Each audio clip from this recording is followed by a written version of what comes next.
Good morning all. CamelbackTrading.org coming to you this Friday morning, June 17th. We are looking at Window Trader's market profile of SPY IWMN triple Qs. So we have quadruple expiration today.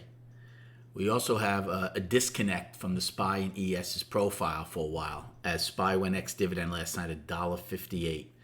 So basically, to see where ES would be trading, we have to add $1.58 throughout the day. Where does that become important? That becomes important if we're looking to take out yesterday's high, right? ES would certainly be taking out yesterday's high to put the daily back into balance prior to SPY, because we're obviously $1.58 behind them. It could also come into factor plays like right here. Again, we're below the afternoon rally high right now. ES would be above it. So those are things that are going to come into play today. The bigger picture, though, is the one-time framing, right? We're down in all three time frames. So if ES takes out yesterday's high, that's important for me to know that basically the S&P is back into balance on the daily. We have three gaps above us still. We did good volume yesterday, good range. Overnight high right now in SPY is 369.51. Overnight low is 366.35. Still going to have to trade what's in front of me as far as SPY versus ES. So, the question would be, if we open around this level, we're below the afternoon rally high. ES would be up here. Do I take the short against the afternoon rally high? Those are things that I'll have to figure out, and SPY traders will have to figure out versus the futures traders. Right now, in balance, in value, not the best risk reward. I would see what happens come 9:30 if we are to open anywhere near the afternoon rally high.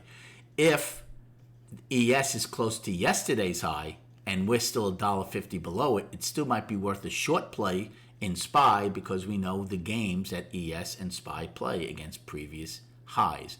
Things of that nature I'll be looking for. Again, in the trading room, you'll be hearing this as the day progresses. I'll be recapping all three of these charts tonight in detail.